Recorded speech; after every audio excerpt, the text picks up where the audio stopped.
An astroethics of responsibility. Well, responsibility and care too. Hello, I'm Ted Peters. An astroethics of responsibility and care. That is our topic. And even though our astronauts, with all the wiring and computers and scientific knowledge who want to blast off and go to space, there are going to be philosophers and, yeah, maybe a few theologians who want to make sure that the blast off foundation is solid. So even though we want to tackle the issues that arise from space exploration, we would like to reflect a little bit on what the foundations are for that ethical reflection. Yes, indeed. As we search for living critters within our solar system and maybe intelligent civilizations on exoplanets elsewhere in the Milky Way, we're going to need public policy supported by good ethical reasoning. And philosophers and sometimes theologians want to pause and say, well, just where does that ethical reasoning begin? Well, I'm going to go to nature through the eyes of Jewish philosopher Hans Jonas, who notes that life, no matter how primitive and simple, wants to remain living. There's a survival impulse. Can we draw a good, the value of the good, out of observing the survival impulse? But we want more. Not just survival, we want to care, not just for ourselves, but for others, for other life forms. And do we want to care for ET when we meet him or her on that exoplanet?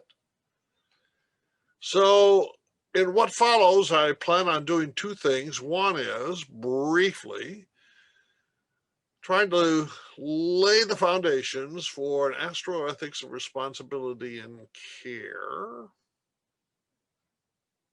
Then try to assemble a brief encyclopedia of issues that will arise within our solar ghetto with microbial life and related matters, and then take a look at extraterrestrial intelligent life that could be living on an exoplanet, and what might our responsibilities be if ETI is dumber than we are but still intelligent, about equal to us in intelligence, and what if they are superior to us in intelligence? What will that do to our sense of moral obligation? Well, fasten your seatbelt and get ready for blast off.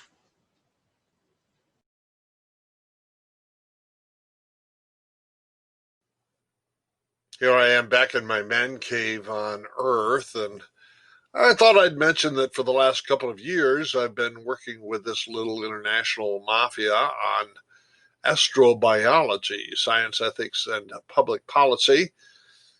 And my colleagues have been Octavio Chantorres in Peru, Joseph Seckbach and Richard Gordon in Israel. And when you look at the table of contents, you'll find the typical suspects from SOCIA: Kelly Smith, Linda Billings, Julie De Marinas, Brian Greene, Jacques Arnaud, other people we know. So you might want to put this book in your library.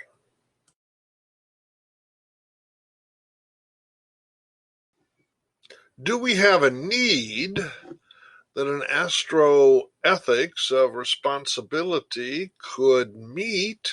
I think so. Here's Margaret Race, SETI exobiologist. About 10 years ago, Margaret says, there are no specific policies or statements regarding ethical considerations or the broader impacts of human activities, particularly in relation to ET life and environments. Moreover, there is no guiding framework for considering any non-scientific issues. Well, have things changed appreciatively over the last decade? It was about this time that Margaret and some of her COSPAR colleagues sponsored an international conference at Princeton, and one of the curious themes of that discussion that I observed was many of the scientists were trying to ascribe intrinsic value to off-Earth biospheres, the biospheres that we just might discover on Mars or moons orbiting Saturn or Jupiter. Intrinsic value. Well, Jacques Arnaud, philosophical ethicist from the French Space Agency, has got all upset. How can you talk about intrinsic value without philosophical grounding? He murmured.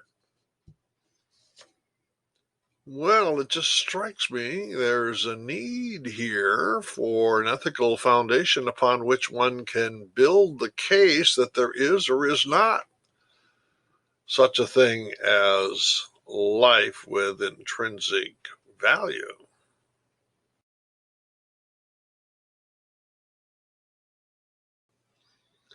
Yes, commercial interests are sending rocket ships to space, but the scientists were there first, right? Nobody's going to space without a scientist. If we're going to formulate public policy regarding space exploration and what our interaction ought to be when we engage off Earth life, we'll need some ethical deliberation, won't we? Well, here is astronomer Grace Wolf Chase at the Adler Planetarium in Chicago, and she says, although science can and arguably should inform ethics, science cannot dictate ethics. That's a problem. We have a worldwide community of scientists going to space, but science is incapable of valuing anything, let alone producing ethics that could lead to public policy. What is an astrobiologist to do in this situation?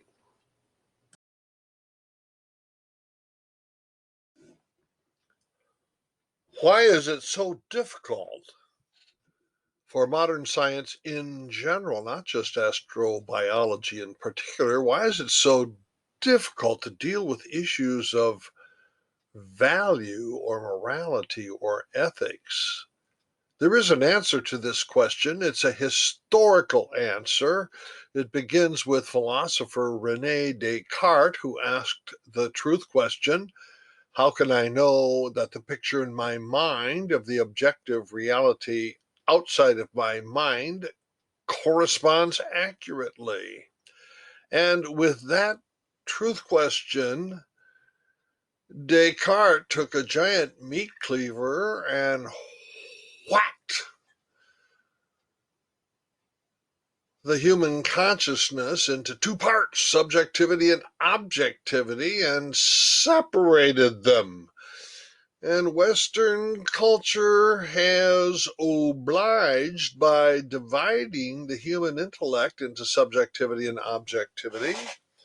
And on the objective side, we find natural science. Our universities have colleges for the various sciences. The scientist looks for fact. Over in the other side of campus where we have the humanities, that's where we have value. Scientists make universal judgments about the natural world, whereas the humanities includes human subjectivity with personal perspectives or cultural perspectives, and that's where we find value: religion, ethics, the arts. So, the scientific pursuit of objective facts closes the ears to all questions of values in order to open the eyes to see the facts. And here we are, as astrobiologists, trying to somehow or other get the other half of what the meat cleaver had separated and reintegrate it into space exploration. We could appeal, of course, to religious authority or philosophical authority, but you can't do that, right? You have to exclude subjectivity, perspectivalness, and after all, if you ask a religious person to tell us the difference between right and wrong or good and bad, it's going to be one perspective among others. So, how can we get a universal message? Can we ask nature herself? Well, philosopher Hans Jonas sees the poverty of objectivist scientific knowing, and he asks whether or not nature could speak to us if we were to remove our earplugs, and his answer is yes. All living things strive to live on. There is an essential press towards survival. Is that a naturalistic foundation for value, for ethics and morality upon which the astrobiologist can rely? Well, if you believe strictly that the is on the objective side of the meat cleaver and the ought is on the subjective side, well, no. But Jonas wants to argue, look, if you're an objective scientist, nature is talking to you. The is of nature, the press to survive, is the ought for you and I morally to honor and respect the survival impulse. Will that suffice to provide a naturalistic foundation for astroethics?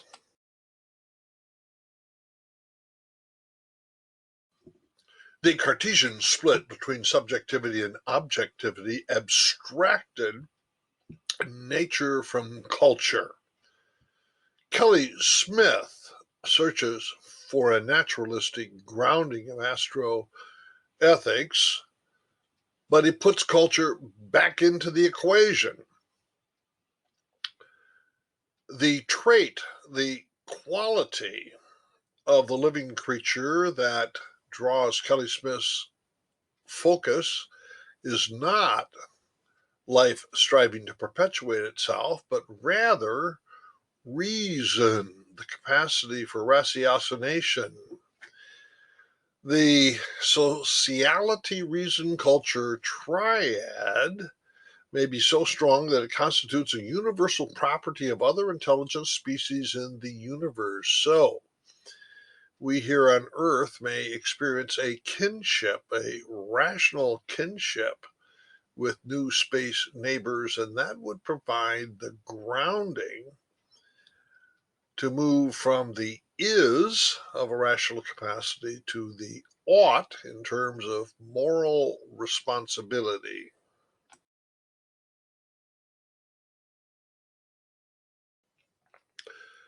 Before the Cartesian meat cleaver so sharply separated subjectivity from objectivity, Roman Catholics, Lutherans, and others in the Western Christian tradition affirmed natural law. That is to say, there is a general revelation apart from scriptural or special revelation that all human minds can perceive regardless of culture. Included is human rationality along with the principles of nature. Brian Greene wants to go back and retrieve natural law ethics like Hans Jonas and Kelly Smith. He's comfortable moving from is to ought. What he observes, a modern scientific observation, is little entelechies, little strivings that go on in living creatures, such as the striving to survive on the part of living creatures, and we have a moral responsibility to respect these entelechies. Now, does that provide sufficient foundation upon which to build an astroethics? Well, we're getting there step by step. I want to move from the survival entelechy to care, empathy, and care, not just for my own survival, but for others. How will we get there?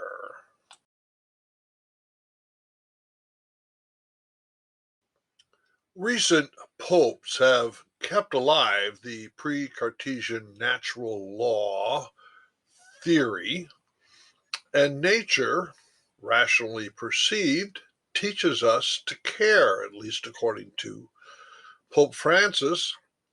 Rivers do not drink their own water, trees do not eat their own fruit, the sun does not shine on itself, and flowers do not spread their fragrance for themselves. Living for others is a rule of nature. We are all born to help each other. No matter how difficult it is, life is good when you are happy, but much better when others are happy because of you. From survival to care.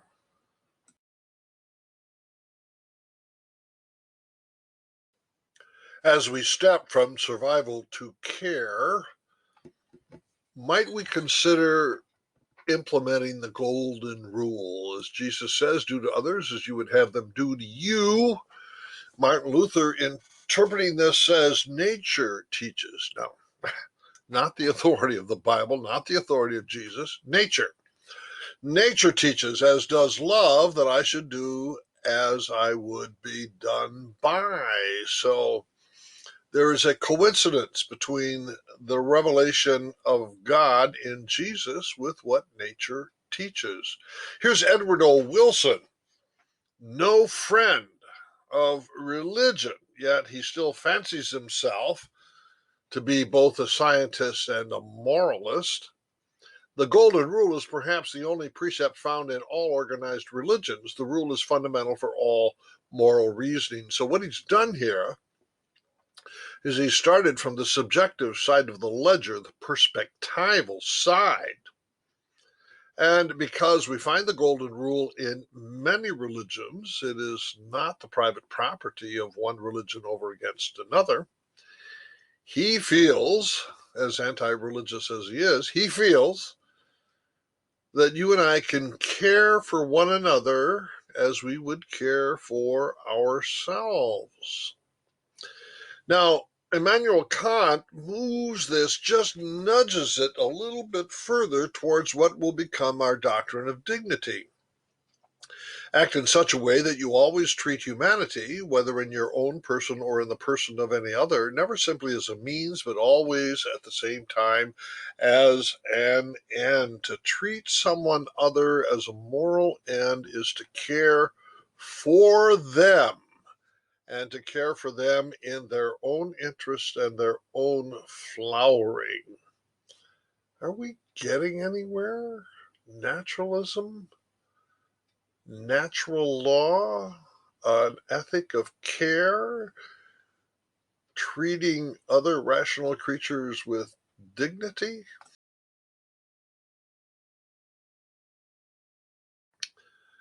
The United Nations has said that circumterrestrial space is the common heritage of mankind. We know this is the CHP principle. Is that implying something such as the common good?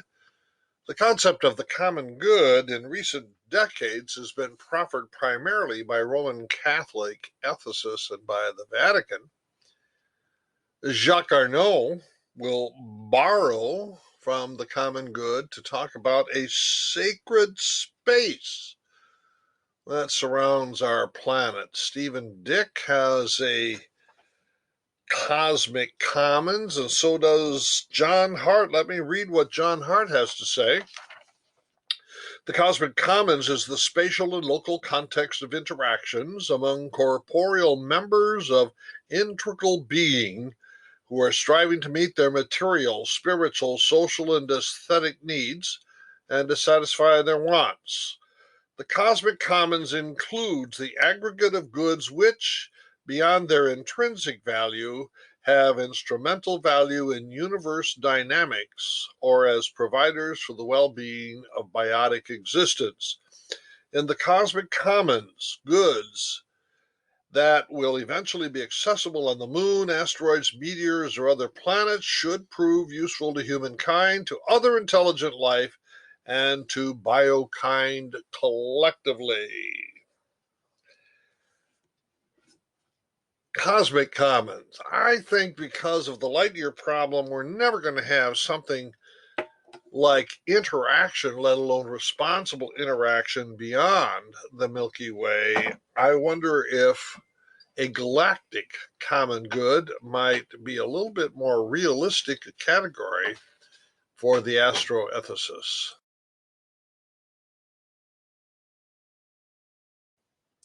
To retrace my steps, we began with a simple naturalism in Hans Jonas, in which we observe that life strives to survive. We moved through natural law ethics to care, in addition to caring for my own survival, I care for that of the other, and then finally to a vision of the common good.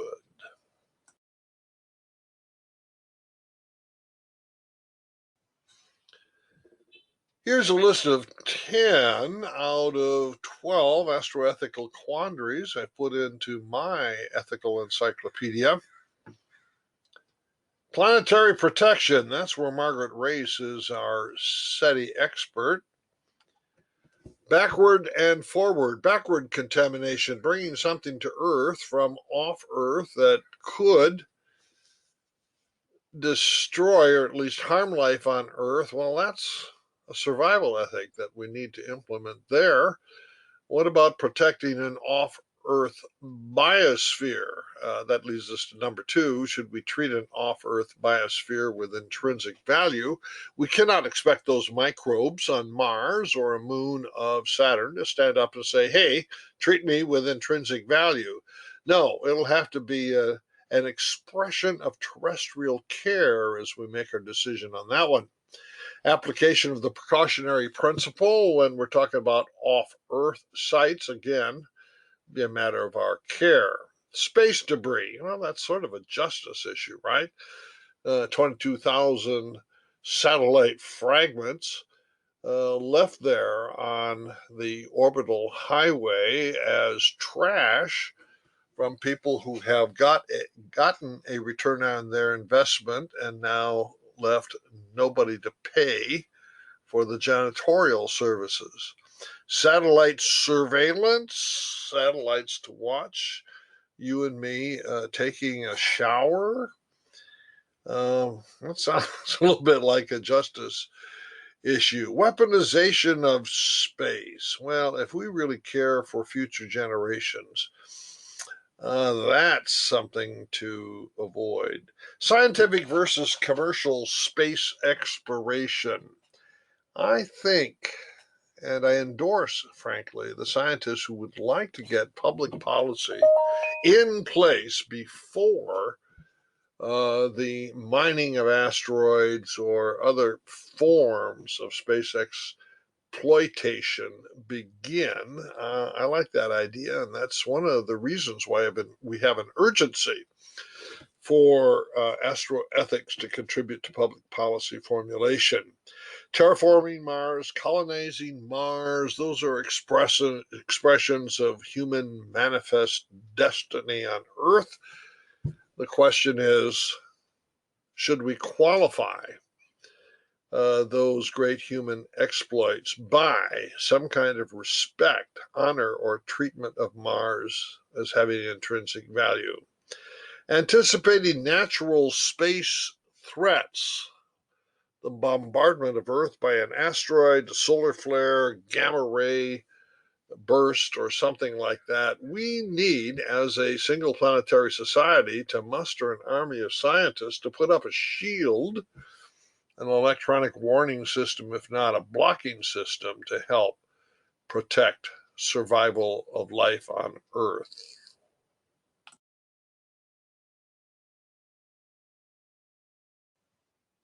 Hey, we're all rooting for you. Don't ever forget, you're a world-class planet. If we're to develop a mature astroethics of moral responsibility and care, we will have to designate the moral agent. I designate Earth as a single planetary society of moral deliberation. We have a ways to go on that one, don't we?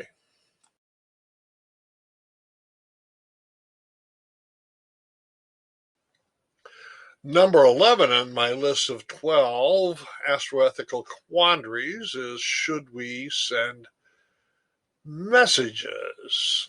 Doug Vakoch at METI International is issuing invitations to civilizations on exoplanets to come to planet Earth for a vacation. At our social meeting in Reno a couple of years ago, Kelly Smith objected, agreeing with Stephen Hawking that those exoplanetary civilizations could very well be hostile, and once they discover what a gem planet Earth is, they might send their extraterrestrial militaries to Earth to subjugate and exploit planet Earth. Sending messages is an existential threat, said Dr. Smith. It looks like number 11 is an issue of survival.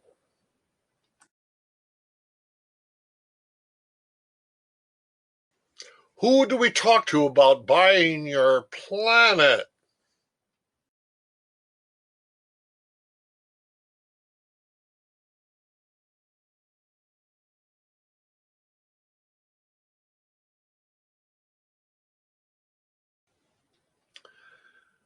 This encyclopedic survey of 12 astroethical quandaries brings us then to a summary of my proposed astroethics of responsibility and care. Number 1, the moral agent, Earth, a single planetary society of moral deliberation. Number 2, the moral norm, the galactic common good. Number 3, the moral spheres, the solar neighborhood, and the larger Milky Way metropolis. Number 4, our moral justification. Add a theological supplement, the common good, on top of a naturalistic apprehension of the survival impulse amplified by a rational understanding of care as we see it in the Golden Rule.